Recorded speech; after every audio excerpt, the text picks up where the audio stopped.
This rotating device is a positioner.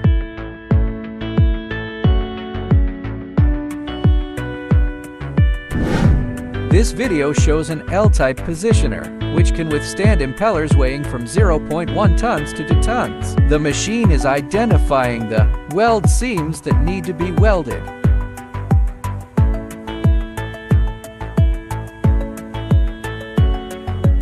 This is the machine's built-in visual recognition system, consisting of lasers and cameras. This is a live video feed on a computer.